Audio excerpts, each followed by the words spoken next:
मोदी सरकार ने दिया हिंदुस्तान के सभी सरकारी कर्मचारियों को खुशियों की सौगात, जिसके वजह से झूमने लगे हिंदुस्तान के सभी सरकारी कर्मचारी।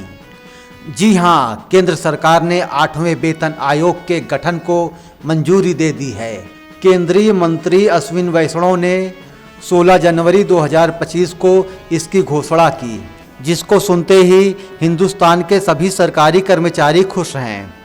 अब आपके मन में आ रहा होगा कि ये 8वां वेतन आयोग क्या है, तो आइए हम जानते हैं कि वेतन आयोग क्या है। वेतन आयोग भारत सरकार द्वारा स्थापित भारत का केंद्रीय सरकारी संगठन है, जो अपने कर्मचारियों के वेतन में बदलाव के संबंध में अपनी सिफारिशें देता है। इसकी स्थापना 1947 में हुई थी। हमारे देश में पहला वेतन आयोग जनवरी 1946 में स्थापित किया गया था और इसने मई 1947 में भारत की अंतरिम सरकार को अपनी रिपोर्ट सौंपी थी। इसके अध्यक्ष श्रीनिवास वर्धाचारी जी थे।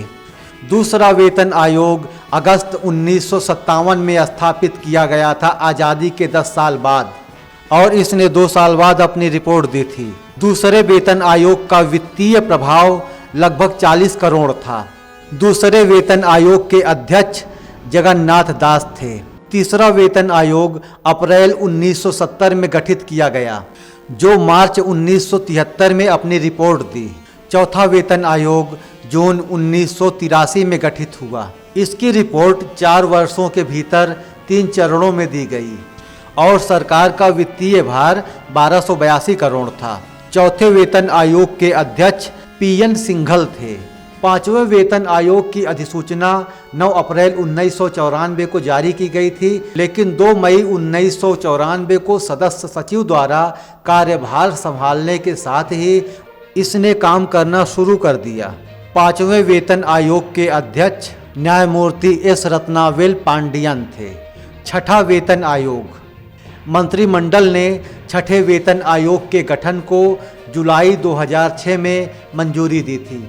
इस आयोग का गठन न्यायमूर्ति बीएन और 1 जनवरी 2016 से लागू की गई थी।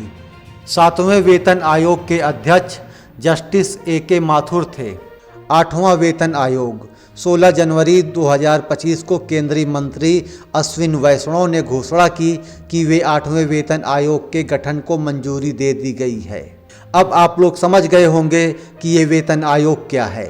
8वें वेतन आयोग के गठन को मंजूरी मिलते ही सरकारी कर्मचारी बहुत खुश हैं। वे इतने उत्साहित हैं कि अपने परिवार के साथ होली और दिवाली मना रहे हैं।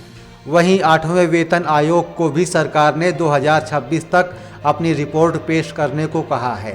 ऐसे में उम्मीद है कि इसे भी साल 2026 तक लागू कर दिया जाएगा। 8वें वेतन आयोग के गठन से करीब 50 लाख केंद्र सरकार के कर्मचारियों और लगभग 68 लाख पेंशन भोगियों को लाभ मिलेगा। अभी देश में 7वां वेतन आयोग लागू है, जिसका कार्यकाल 31 दिसंबर 2025 तक है। 1 जनवरी 2026 से 8वां वेतन आयोग लागू हो जाएगा। 8वें वेतन आयोग में न्यूनतम बेसिक सैलरी 51,000 तक होने का अनुमान है। दिल्ली विधानसभा चुनाव के पहले सरकार ने जो सरकारी कर्मचारियों के लिए ये खजाना खोला है, इसका कितना फायदा सरकार को दिल्ली विधानसभा चुनाव में मिलता है, इसका अनुमान लगाना मुश्किल है।